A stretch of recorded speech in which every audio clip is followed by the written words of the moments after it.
Carlos ha sido muchas cosas, pero sobre todo yo lo ubico allí, en esa categoría infinita de maestro con M mayúscula, porque era pulverizador Carlos Escarrá, de la mentira, de la falacia, de la intriga.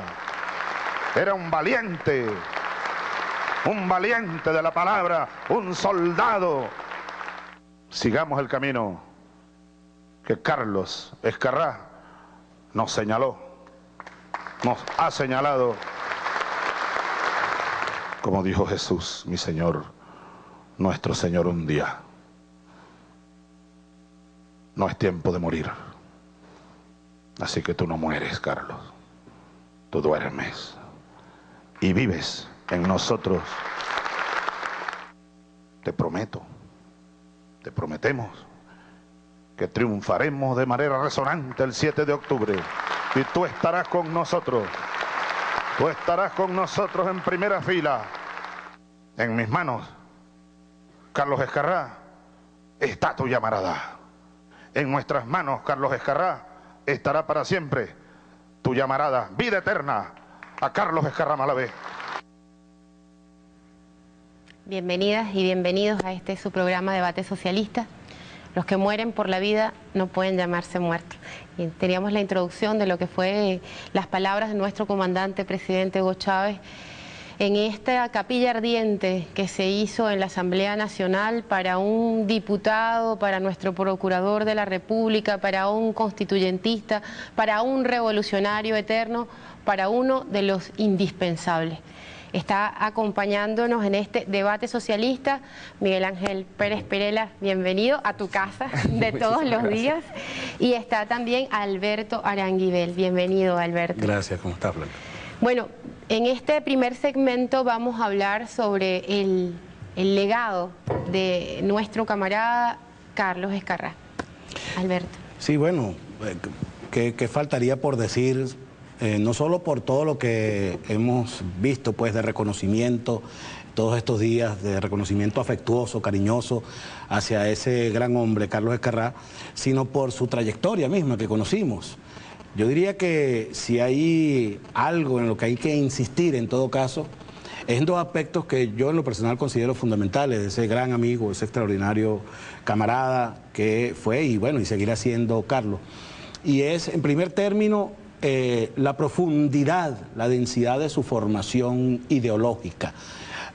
Nosotros podemos decirlo rápidamente, pero en un espacio como este yo creo que es más que pertinente que hablemos de lo que significa una formación tan a fondo desde el punto de vista ideológico, desde el punto de vista político, y no solo en la teoría sino en la práctica, ejercida desde los 14 años, de la más temprana edad por Carlos en particular. Lo que hizo de él definitivamente una muestra de lo que debe ser el revolucionario cabal al que nos invita siempre el comandante Chávez que seamos, a partir precisamente del estudio, de la investigación a fondo, de lo que han sido a lo largo del tiempo los postulados, las propuestas desde el ámbito de la revolución, del socialismo y más allá. El presidente ha puesto un empeño desde el primer momento en eso de la formación y de ahí, bueno, este programa precisamente. Y el otro aspecto que yo creo muy resaltante, que hay que insistir en eso, en Carlos, es la diferencia, precisamente, habida cuenta de ese gran activo ideológico, ese bagaje en su formación tan profundo, tan denso, era la generosidad y la humildad, la sencillez de Carlos. Yo creo que eso lo destaca del resto de la usanza convencional en el ámbito de la izquierda, de aquellas gentes que una vez que alcanzan niveles superiores en la academia, entonces se considera que están por encima del bien y del mal, y eso los coloca siempre en un ambiente, digamos, distinto al que se pretende con la visión de hombre nuevo que queremos impulsar. Yo creo que esos dos rasgos son y deben ser para siempre el recuerdo que debemos tener de Carlos Escarrá, además del gran amigo, del gran compañero. Yo tuve oportunidad de coincidir con él en algunas charlas de las que estamos dando permanentemente por todo el país, lo decía hace poco en Maracaibo, de donde vengo, y él precisamente en esos eventos nos daba muestra de cómo él se desprendía de toda esa altísima jerarquía intelectual que él, por supuesto, tenía bien acendrada, y se colocaba pues en el plano del común de los camaradas para compartir en el mismo plano. Nosotros pues desde aquí insistimos en esos dos aspectos en lo personal. Correcto. Cuando tú hablas de imprescindible, ¿no? Es imprescindible precisamente porque se presentó frente a todos nosotros como un ser holístico, ¿no? Como un ser completo, como un intelectual orgánico, en el cual la teoría y la praxis no eran cosas diferentes, ¿no? No se enclaustraba solamente en la teoría de su especialización jurídica, ¿no? Pero tampoco decía somos solamente acción nosotros. Y eso es lo que más nos va a faltar, porque él fue y seguirá siendo la muestra de que no existe activismo político sin la formación sociopolítica. Nosotros necesitamos aquí gente que esté claro ideológicamente y que tenga bases sustentadas para defender esa ideología. En pocas palabras, eso es simplemente lo que yo diría de Carlos Ezcarrá. Nuestro comandante presidente decía, en mis manos está tu llamarada. Esa fuerza que significa la continuidad de la vida, cuando los sueños están allí, cuando tu vida ha estado vinculada al proyecto colectivo, cuando no termina en el momento de la muerte, porque son los sueños, porque es la continuidad en todas y en todos nosotros. Esa llamarada de Carlos Ezcarrá que sigue viva. Y qué mayor homenaje que garantizar la victoria, la defensa de esa patria de la que él fue un defensor. Él se llamaba militante de los sueños, soldado de la esperanza. Era además un poeta, Carlos, ¿no? Esa posibilidad de que el ejemplo efectivamente se convierta en luz, que nos ilumine. Quisiera que conversáramos sobre eso, porque tal vez si hay algo que falta en esta humanidad en crisis, en este mundo donde cada vez parecieran más las amenazas, es las vidas ejemplares. Ante esa crisis de un capitalismo donde todo se despedaza, donde lo que prevalece es la mentira, un ejemplo de una vida con compromiso y con firmeza, con entrega, yo creo que nos ilumina. Sí, bueno, fíjate, si alguien tiene autoridad moral y ética en el mayor de los sentidos, para hablar en términos de lo que debe ser Carlos de aquí hacia el futuro, es el presidente Chávez, porque en esas palabras que son siempre tan difíciles, ¿no? Y son momentos tan duros donde el sentimiento siempre te tranca el serrucho del corazón, hablar hacia el futuro suena siempre a fraseología, pero el presidente, habiendo salido de esta situación tan terrible de su salud, por la que ha tenido que pasar recientemente, y además por ser el líder que nos ha inculcado una nueva concepción de eso, de lo que tú estás hablando, de la visión ética que desde la revolución debemos tener, de lo que es la vida precisamente, de lo que son los procesos en la construcción de la nueva sociedad, el nuevo modelo de sociedad.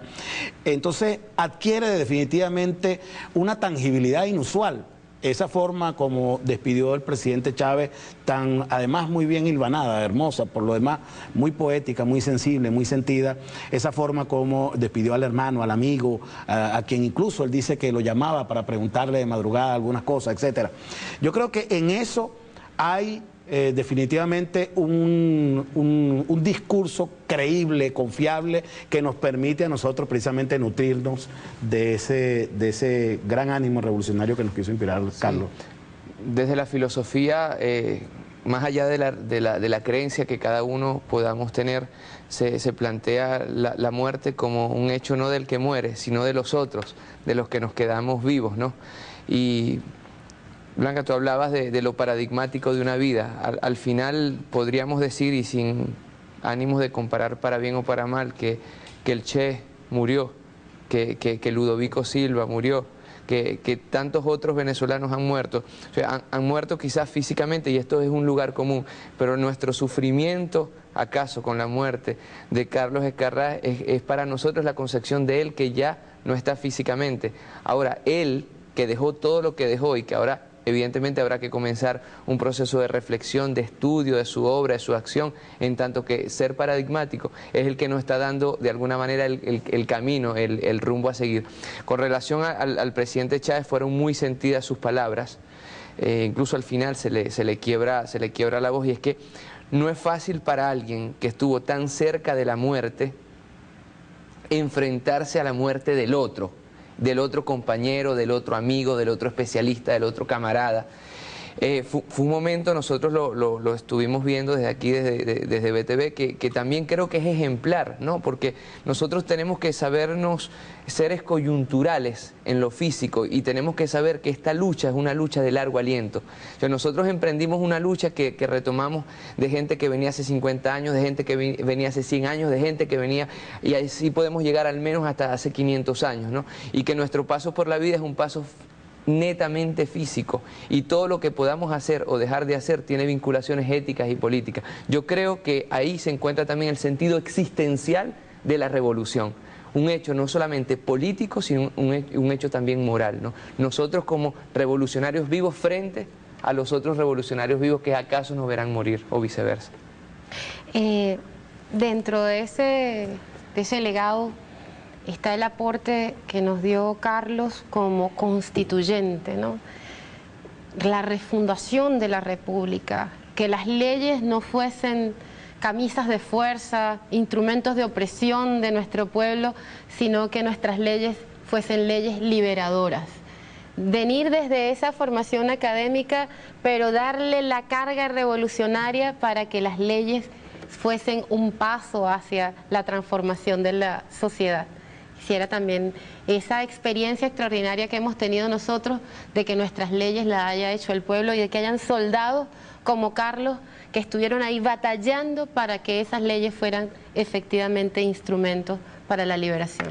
Sí, bueno, nosotros coincidimos en ese planteamiento casualmente con motivo de la propuesta de reforma constitucional que requirió el referéndum que se dio. Y en esos eventos en los que estuvimos, hablábamos precisamente de ese punto, es decir, por qué había que asumir que en la sociedad la ley era como eso, una camisa de fuerza, y no precisamente el acuerdo de la sociedad para su mejor desempeño en términos armoniosos, en términos de la búsqueda con mayor direccionalidad de su bienestar y su porvenir. Y una de las cosas que recuerdo con muchísima claridad fue la forma muy pedagógica en que Carlos asumió un tema tan profundamente político para precisamente sacarlo de donde estaba encerrado y donde estaba secuestrado el tema, que era en el ámbito de las élites dominantes, el ámbito de las élites políticas, tradicionalmente, desde siempre, y no solo en Venezuela, en Latinoamérica, sino en el mundo entero. Y eso yo creo que es el aporte más importante que hizo Carlos como parlamentario, no solo en el término de la letra, sino el haber descubierto un lenguaje que pudiera hacer accesible al común estos temas tan complejos y que le diera sustentabilidad, le diera tangibilidad para el común de los mortales. Eso es un aspecto que incluso en este momento y probablemente por mucho tiempo, mientras no termine de superarse esta etapa del debate político que está asignada, por supuesto, por mucho de manipulación, de irracionalidad, de tergiversación y de odios que están ahí jugando en el medio, será cuando veamos definitivamente con propiedad cuánto de aporte hizo Carlos Escarrá a esa nueva concepción más pedagógica del ejercicio de la ley y de la política. Vamos a ver un pequeño micro, Miguel Ángel, y luego continuamos contigo justamente con este elemento que aporta Alberto, que es importante, sí, además como el pueblo desde apenas supo el anuncio de esta trágica noticia, se fue aglomerando frente al Parlamento y acompañó hasta su despedida a nuestro eterno camarada Carlos Escarrá. Pero vamos a ver justamente unas entrevistas en la calle y la opinión de la gente.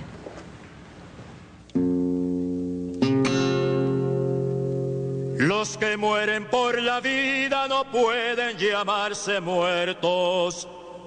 Es una pérdida irreparable, sinceramente, porque él dio todo por la revolución y hubiera estado dispuesto a dar su vida por la revolución.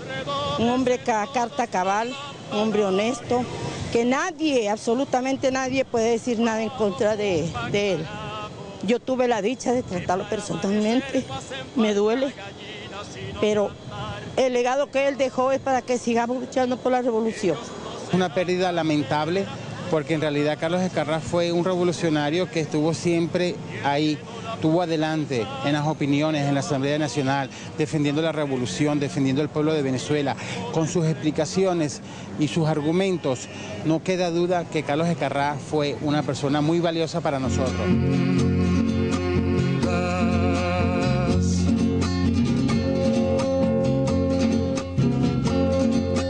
Canta, compañero. Ese magistral hombre que puso al servicio del pueblo y la revolución lo que muy pocos hombres hacen, es decir, su saber, su ciencia, lo que él aprendió durante toda la vida, lo puso al servicio del pueblo y de la revolución. La vida no es nacer y morir, la vida es nacer y trascender, y por eso el camarada nunca morirá, siempre estará presente, está aquí dentro de todos los venezolanos. He sido, soy y seré el abogado de la Revolución Bolivariana.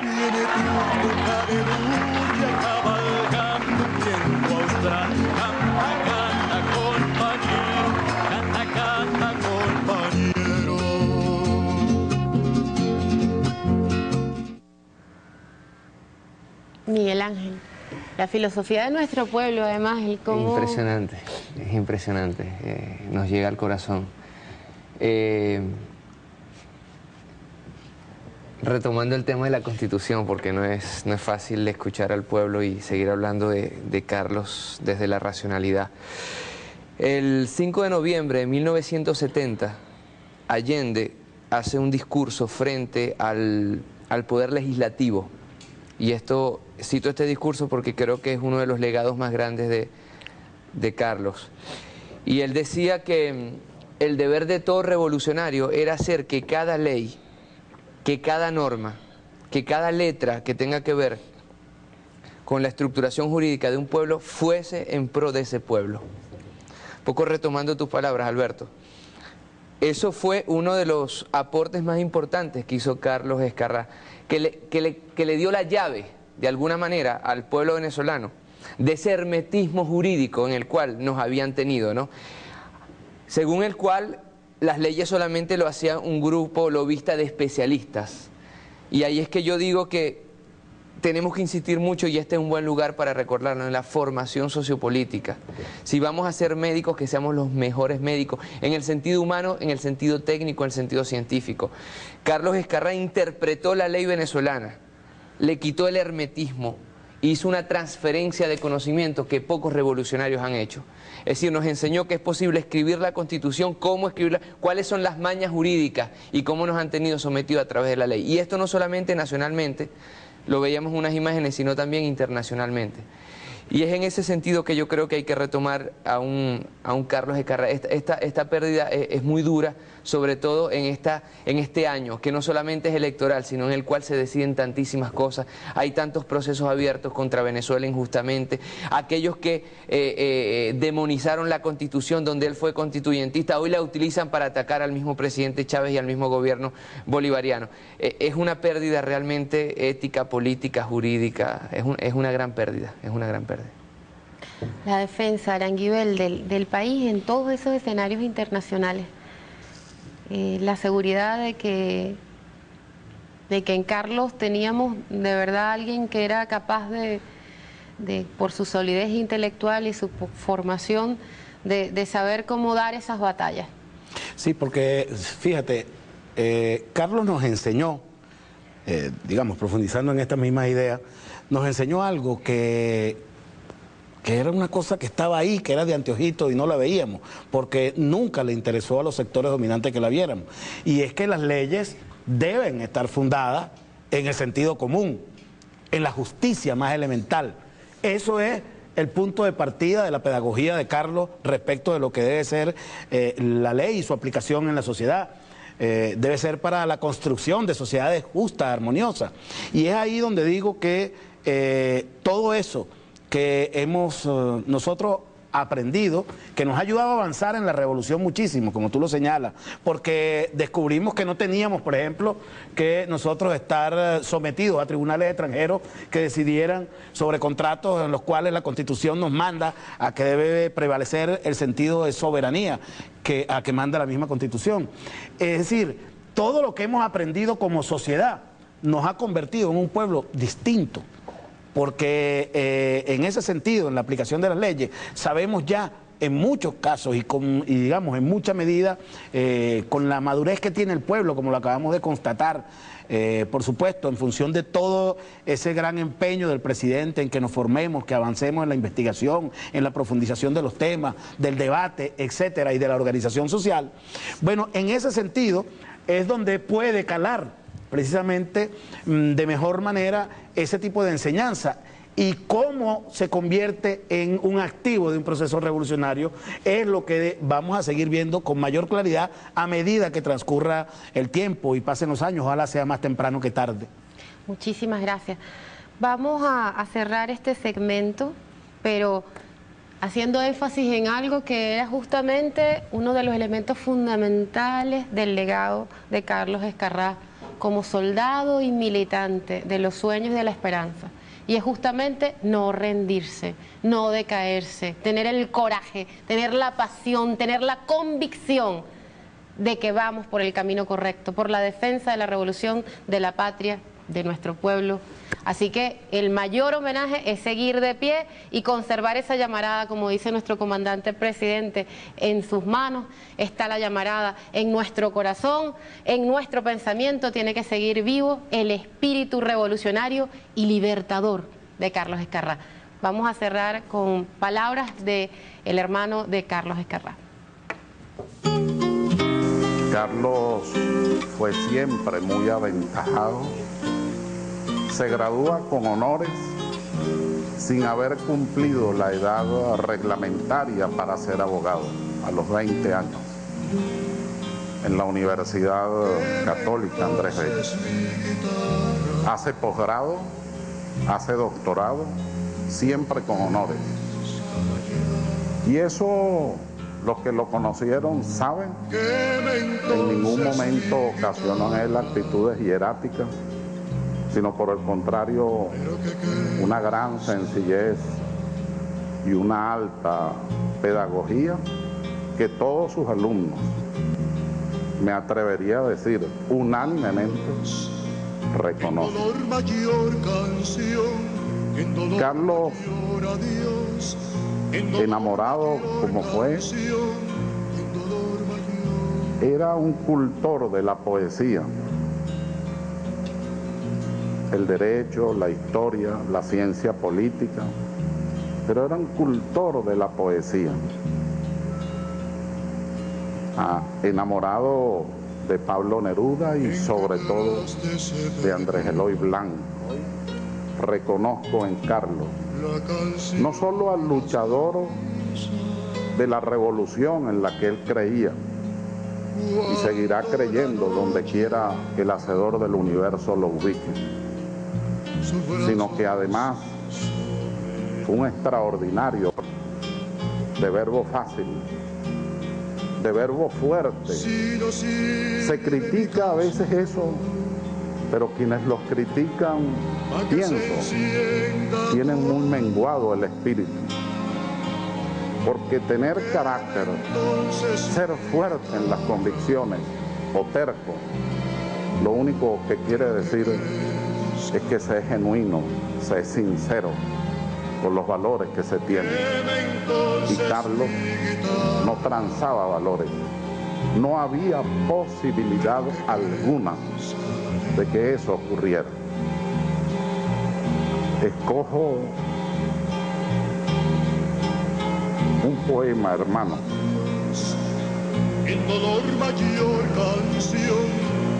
con el que te despido. Ni un paso más, hermano,